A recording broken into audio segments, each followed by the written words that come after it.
असार 15 सम्मको संसदीय क्यालेन्डरमा परेन प्रधानमन्त्रीसँगको प्रश्नोत्तर कार्यक्रम। भ्रष्टाचारबाट कमाएको खुमबहादुर खड्काको सानेपाको जग्गा 14 वर्षपछि सरकारको नाममा। कांग्रेस विभाजनको डिलमा छ, त्यो बाटोमा जानुहुन्न भन्छु भने पूर्णबहादुर खड्का। चुनावमा बोलेको बाचा पूरा गर्दै सांसद केपी खनाल 55 विद्यार्थी 55 सपना संकल्प सहित एमपी स्कलरशिप प्रोग्राम। मिराज ढुङ्गानाले भने संविधान संशोधन कार्यदलका संयोजकको सीभी सार्वजनिक गरियोस्। जे सुकै गाली गर्नुस्, डोजर आतंक मच्चाउने सरकारको जमेर विरोध गरिरहन्छु भने हर्क साम्पाङ। दैलेखमा वडा सचिव थर्काउने रासपा कार्यकर्ता पक्राउ। पार्टीबाट निष्कासित प्रधानमन्त्री कार्यालयले भन्यो कर्मचारीलाई धम्क्याउनु अक्षम्य अपराध। नातिसँगै एससीई उत्तीर्ण भइन् तेह्रथुमको म्यानलुङ नगरपालिका वार्ड नम्बर 7 की वडाध्यक्ष। कीर्तिपुर होल्डिङ सेन्टरका 40 भन्दा बढी बालबालिकालाई पढाउँदै काठमाडौँ महानगर। रौतहटमा अमानवीय व्यवहार, बोक्सी भन्दै महिलालाई मलमूत्र खुवाइयो, एकजना पक्राउ। आइतबारदेखि मलमा सुरु हुँदै के गर्ने के नगर्ने। नमस्कार, देशैभरिका नयाँ र ताजा अपडेटको सङ्गालो जनखबरमा यहाँलाई स्वागत छ। सत्य, तथ्य र निष्पक्ष खबरको लागि हामी सँगै रहनुहोस्। अब समाचार विस्तारमा। प्रतिनिधि सभाले आगामी असार 15 गतेसम्मको संसदीय क्यालेन्डर सार्वजनिक गरेको छ, तर उक्त क्यालेन्डरमा प्रधानमन्त्रीसँग प्रत्यक्ष प्रश्नोत्तर कार्यक्रम परेको छैन। प्रतिनिधि सभा नियमावलीको नियम 56 मा यस सम्बन्धी व्यवस्था छ, जहाँ भनिएको छ प्रधानमन्त्री वा निजको कार्यक्षेत्रसँग प्रत्यक्ष रूपमा सम्बन्धित महत्त्वपूर्ण विषयमा प्रश्न सोध्नको लागि सभामुखले प्रत्येक महिनाको पहिलो हप्ताको कुनै एक दिनको बैठकको पहिलो 1 घण्टा निर्धारण गर्नेछन्।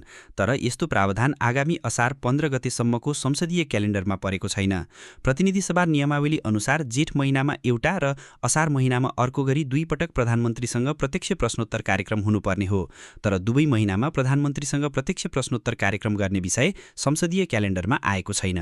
दिवंगत कांग्रेस नेता खुमबहादुर खड्काले भ्रष्टाचारबाट आर्जन गरेको ठहर भएको ललितपुरको सानेपा स्थित 1.5 रोपनी भन्दा बढी जग्गा अदालतको फैसलाको 14 वर्षपछि अन्ततः सरकारको नाममा आएको छ। गृह मन्त्रालय अन्तर्गतको कसुरजन्य सम्पत्ति व्यवस्थापन विभागले गत 2 असार ललितपुर महानगरपालिका वडा नम्बर 2 सानेपा स्थित 1 रोपनी 6 आना 1 पैसा 1 दाम जग्गा सरकारको नाममा ल्याएको हो।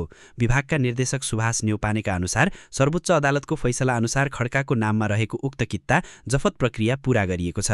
नेपाली कांग्रेसका पूर्व कार्यवाहक सभापति पूर्णबहादुर खड्काले गगन थापा सिङ्गो कांग्रेसको सभापति बन्न नसकेको बताएका छन्। आफूसँग भेट हुँदा सिङ्गो पार्टीको सभापति बन्न आग्रह गरेको उल्लेख गर्दै उनले थापा पार्टी सभापति नभएर सानेपाको मात्रै सभापति रहेको बताए। नेपाली कांग्रेस कर्णाली प्रदेश कार्य समितिको आयोजनामा नेपाली कांग्रेस बृहत्तर एकता र भावी कार्यदिशा विषयक विचार गोष्ठीमा बोल्दै नेता खड्काले पार्टी विभाजनको डिलमा रहेको बताए। तत्कालीन समयमा गिरिजा प्रसाद कोइरालाका कारण पार्टी फुटेको र उनकै कारणले पार्टी एकीकरण भएको बताउँदै उनले अहिले पनि पार्टी फुटाउने वा जुटाउने सम्पूर्ण हात सभापति थापासँग रहेको बताए। पार्टी विभाजनको डिलमा छ, म त्यो बाटोमा जान हुन्न भन्छु। सभापति र उपसभापतिसँग केही दिन अघि भएको भेट स्मरण गर्दै खड्काले भने, तर पार्टी मिलाउने कि फुटाउने तपाईहरूको जिम्मामा छ।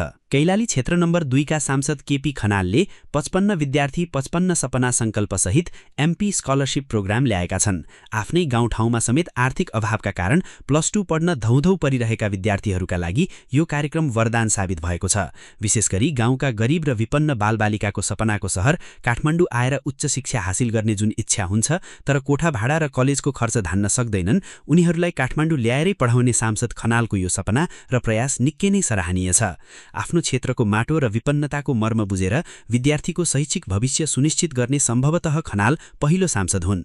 आर्थिक सङ्कटका कारण काठमाडौँ आउन नसक्ने बालबालिकालाई अभिभावकत्व ग्रहण गर्दै सहर ल्याएर पढाउने उनको यो कदम साँच्चै नै उदाहरणीय छ। जेनजी अगुवा मिराज ढुङ्गानाले संविधान संशोधनका लागि गठित कार्यदलमा भएको नियुक्तिलाई लिएर प्रधानमन्त्रीलाई प्रश्न गरेका छन्।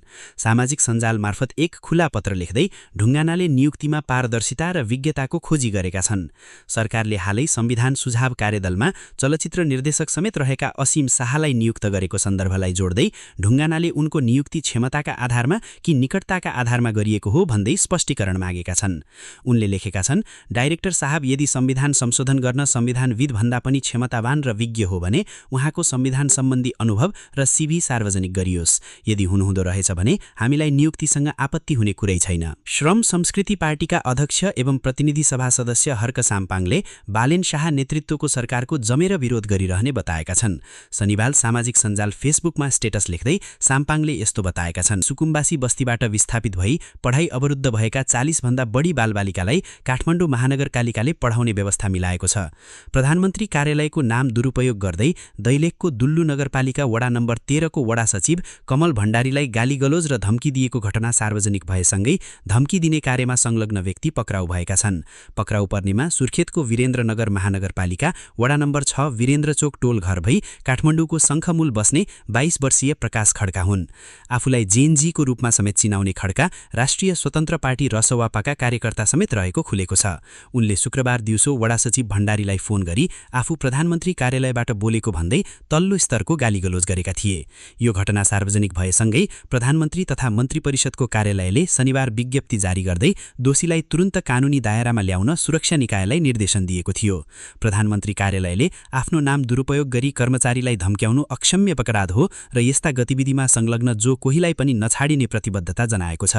यता आफ्नै कार्यकर्ताले अमर्यादित कार्य गरेको भन्दै राष्ट्रिय स्वतन्त्र पार्टी दैलेख जिल्ला समितिले पनि एक्सन लिएको छ। भनिन्छ पढ्नलाई उमेरले छेक्दैन र दृढ इच्छा शक्ति भए असम्भव केही छैन। यो उक्तिलाई आफ्नो जीवनको यथार्थ बनाइदिएकी छिन् तेर्थमको म्याङलुङ नगरपालिका वडा नम्बर 7 की वडा अध्यक्ष तारा कार्की गुरुङले। भर्खरै सार्वजनिक भएको 2082 सालको माध्यमिक शिक्षा परीक्षा एसईई को नतिजा ताराका लागि केवल एउटा शैक्षिक उपलब्धि मात्र रहेन, यो त 3 दशकदेखि मनको कुनामा गुम्सिएर रहेको एउटा अधुरो सपनाको भव्य अवतरण पनि हो। 3.16 जीपीए ल्याएर उत्तीर्ण भएकी 50 टेक्नै लागेकी तारा अहिले जिल्लाभरि मात्र नभई सामाजिक सञ्जालमा समेत प्रेरणाको एउटा बलियो खम्बाको रूपमा देखा परेकी छिन्। सुकुम्बासी बस्तीबाट विस्थापित भई पढाइ अवरुद्ध भएका 40 भन्दा बढी बालबालिकालाई काठमाडौँ महानगरपालिकाले पढाउने व्यवस्था मिलाएको छ। सरकारले सुकुम्बासी बस्तीमा डोजर चलाएपछि त्यहाँका बालबालिका नियमित विद्यालय जानबाट वञ्चित भएका थिए। यस्ता बालबालिकाको संख्या धेरै भए पनि अहिलेलाई कीर्तिपुर होल्डिङ सेन्टरमा आश्रित कम्तीमा 44 जनाका लागि काठमाडौँ महानगरपालिकाले पढाइको व्यवस्था मिलाउने प्रक्रिया अघि बढाएको छ। महानगरका अनुसार 14 जना बालबालिकालाई होस्टेल सुविधासहित विभिन्न विद्यालयमा भर्ना गरिएको छ र होस्टेल बस्न नचाहने 30 भन्दा बढीलाई बल्खुको जनविकास माध्यमिक विद्यालयमा पढ्ने व्यवस्था मिलाइएको छ। रौतहटको कठरिया नगरपालिका वडा नम्बर 9 डुमरिया टोलमा एकल महिलामाथि बोक्सीको आरोप लगाउँदै कुटपिट तथा अमानवीय व्यवहार गरिएको घटनामा संलग्न एकजनालाई प्रहरीले पक्राउ गरेको छ। जिल्ला प्रहरी कार्यालय रौतहटका अनुसार अन्दाजी 55 वर्षीय ती महिलालाई केही व्यक्तिहरूले आफन्तलाई बिरामी बनाएको आरोप लगाउँदै गालीगलोज, लछारपछार तथा कुटपिट गरेका थिए। घटनाको क्रममा पीडित महिलालाई जबरजस्ती मलमूत्र समेत खुवाइएको प्रहरीले जनाएको छ। उक्त घटनामा संलग्न भई फरार भएका राजेन्द्र माझीलाई प्रहरीले पक्राउ गरेको छ। प्रत्येक 32 महिला 16 दिन 1 घण्टा 36 मिनेटमा आउने मलमास अर्थात् अधिक मास आजदेखि सुरु भएको छ। आगामी असार 1 गतेसम्म मलमास अथवा अधिक मास रहने नेपाल पञ्चाङ्ग निर्णायक विकास समितिले जनाएको छ। ज्योतिषीय गणना अनुसार 365 दिनको वर्ष हुन्छ। वर्षमा सौर र चान्द्र मास हुन्छन्। मलमास अर्थात् अधिक मासमा नित्य कर्म, पूजा पाठ, जप, ध्यान गर्नुहुन्छ। नित्य बसिरहेको व्रत गर्नुहुने, पहिलेदेखि नै गर्दै आएको व्रतलाई नियमितता दिनुहुने तर नयाँ व्रतको सुरुवात गर्नु नहुने नियम रहेको छ। मलमासको समयमा महादान, माङ्गलिक कार्य अर्थात् विवाह, व्रतबन्ध, गृह निर्माण, गृह प्रवेश जस्ता कर्म गर्नु हुँदैन। यसैगरी गर्भधान गर्नु हुँदैन। पहिले नै गर्भ रहेको भए दोष लाग्दैन। नवविवाहित श्रीमान श्रीमतीले मलमासलाई छल्नुपर्छ भन्ने परम्परा पनि गर्भधान गर्नु हुँदैन भन्ने मान्यतामै आधारित रहेको धर्मशास्त्रविदहरूको भनाइ छ।